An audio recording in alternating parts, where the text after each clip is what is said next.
scared Yeah. because, you hear about chemo and you hear about radiation and the effects, it happens.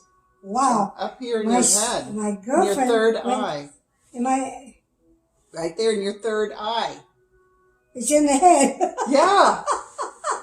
I don't know. All I knew was I was afraid of it because I thought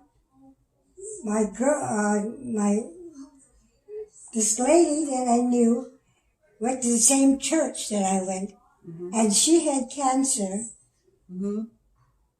but she didn't have it in the nose. She just had cancer, and when they didn't find the right protocol treatment. Hers it was the cancer was hiding under the muscle, and they got the first part, but didn't get the second part, the part that was hiding in the muscle. And I thought, and she was taking chemo, and she was taking radiation. When I was putting all together, she was so sick. I said, oh, gee. But it was, oh, well, okay. If I got to go through it, I'll go through it. Because if I didn't go through that part, before that, I had breast cancer.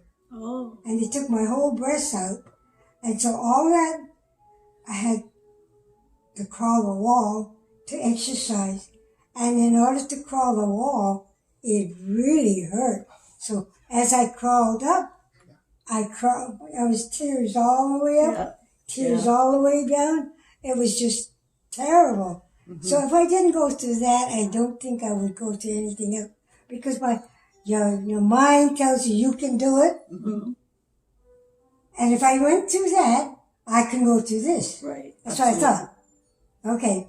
So when they said that I was going to go under radiation and chemo together, I'm going, wow, that's a whopping.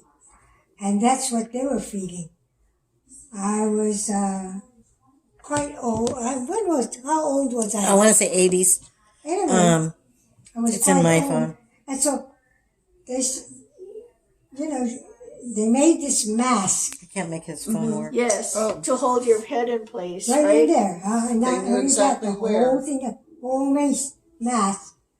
And every time you go in there, they put the mask on, but it was screwed on to you. Yes. Yeah. You have to screw the whole thing up. Yeah. And I went, oh, geez, I don't know. But I said, I'm going to it. I was saying my prayers, and I said, okay. So guess what? I come out saying, hey! All I saw was purple. She was 69. Oh, wow. 69. What? 69. I was what? 69 years old. Oh, really? 69, what? When you had breast cancer. Oh, That's breast cancer. But the other one was, that was 80. What age? I think you were 80. 80 something. Anyway, there was 84. You got to go through two things like that? We don't know. You know what saved me? Ginger. Yeah. Ginger's wonderful. Ginger capsule. Yes. Because I get car sick, seasick, air sick, everything sick. So that's what I thought I'm going to do. That's what they say. You come up with that. So what was it taking? Ginger. Yes. And they were giving me something too, see? So it was double. I come through with flying colors. Great. Oh, wonderful. Great. I sat there. Everybody was so surprised because after I came out from the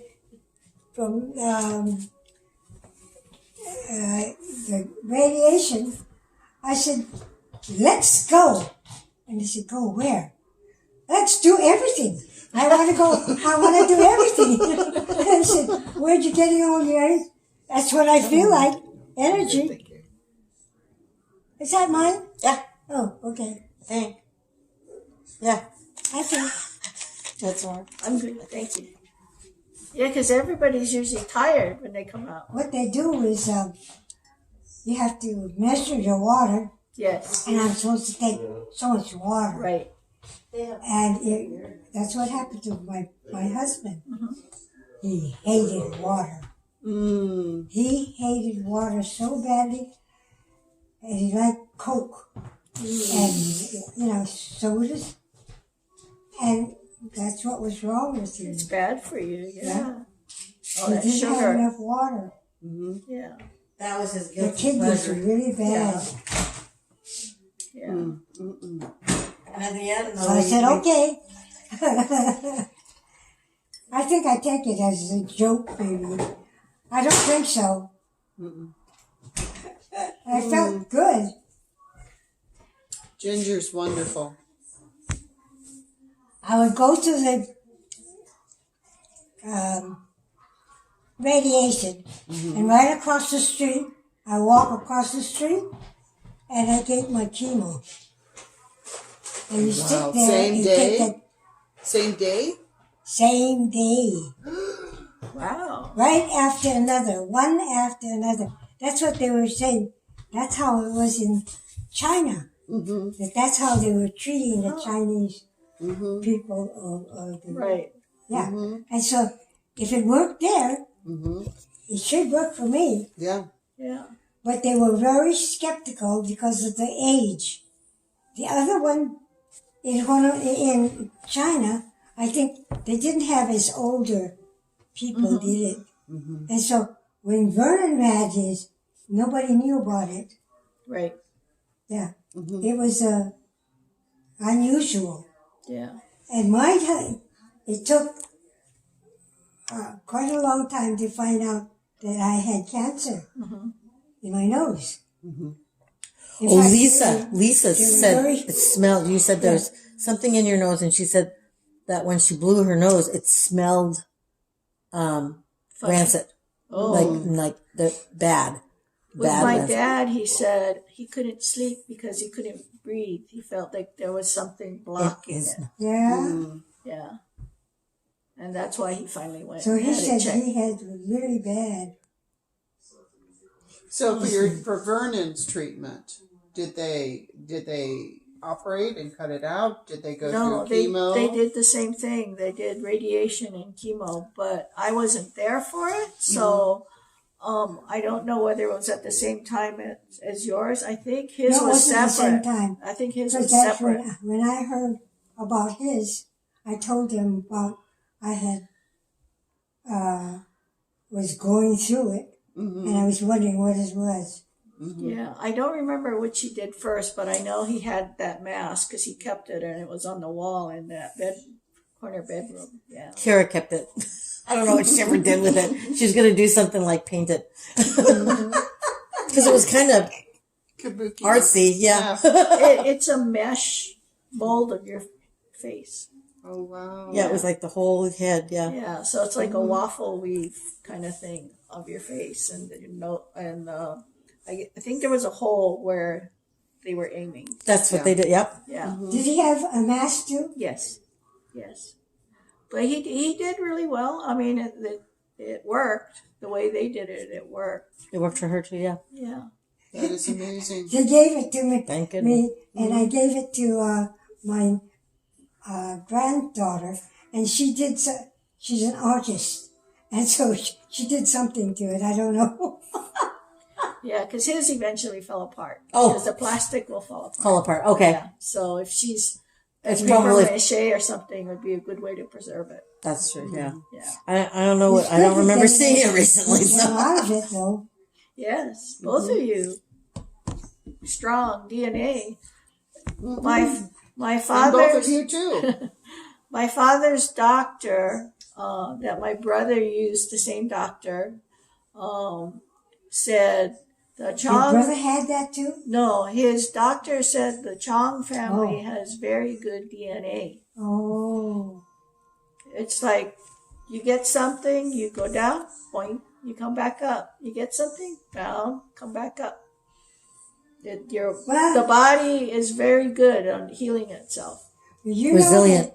know that he had more strange things happen to me him, just like I had more strange things. He fell off a truck. A truck? I know he fell out of the mango tree. Huh? My dad fell out of a mango tree. Yeah, but he was a little kid Oh, when he was a little kid? when he fell off the The truck. truck? And he had, they call it,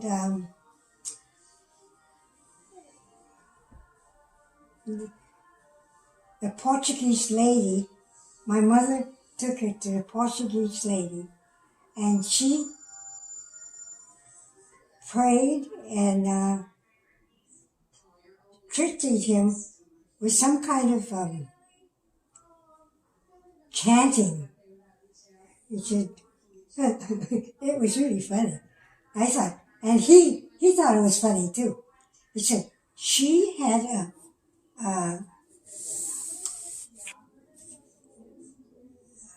a cushion with a needle and thread, and she would go broken womb, broken muscle, and went right through without any, The thread? didn't stop. It just goes right straight through, and she kept on going, broken muscle, and all the way. He said it was funny. I bet. So it was like a folklore. After cure. that, he was cured. I said, gee, that was really miracle. Mm-hmm. Anyway, he was. His leg was halfway, you could tell. Because you wouldn't know that he had it, but his leg, when she chested him, his leg was, the two legs didn't match, like They were when you different. put it Shorter? together. One They shorter? didn't put it together. It was halfway over, and that's what she said. She said that he had a broken muscle. Who ever heard of a broken muscle? So that's what he did. But I don't think anybody has that thing anymore. Yeah. They don't have people that have done the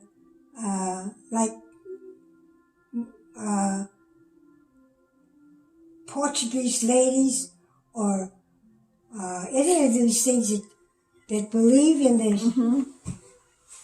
in the miracle of life itself. Right. And that's what they do. They pray and they do the same thing, and evidently it works. Because we thought it was a miracle that he had. He had the weird thing, and he would say, he would see the oddest things. You'd scared. He'd scare all of us because he would know. He would see certain things like come home and he says, "Mama, oh, I saw a ball of fire going from this side to this side in Pololo, where we live." And she said, "What does that mean?" Nobody knew what it meant. We found out what it meant because somebody died. That's what he saw. So he was kind of like in touch with the Hawaiian spirits. You talk to the people that know about these different things, and that's what it was. And then around our area where we lived, we had real weird things happen there. Yeah. Around the corner, Vernon used to see a white lady. I said, "White lady? What's a white lady?" The white lady was a Hawaiian lady that was evidently she was one of the gods or whatever, and she patrolled that area. And then another thing we found out that the next door neighbor had somehow he went to the cave there's a cave that the Hawaiians used to put their bones The Evie. and their bones and their plates and their stuff in the cave. Mm-hmm. And we did have in the mountain kind of cloth. This is Palolo area. Right. And there was an old man, old Chinese house there. And everybody, it was old Chinese people that were there to be taken care of, you know. And The Palolo Chinese home, yeah. They were, there's something, a manager or something like that. Mm-hmm. But the boy was really,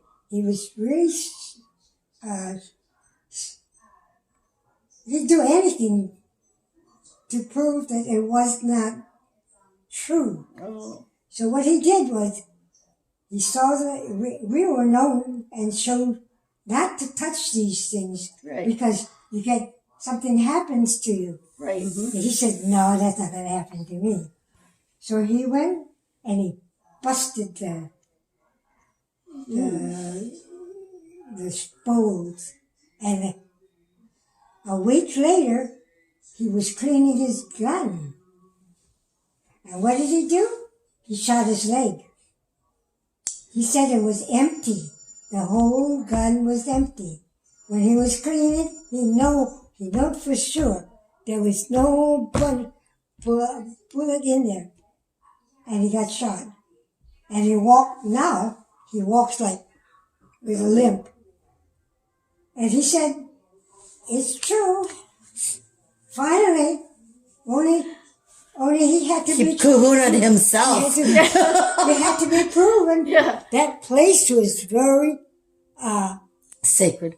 well, it was spooky. Spiritual. It's Spiritual. very spiritual. A lot of Hawaiians were buried their dead in caves and things like that, and you just don't touch them. Yeah. You just you have respect.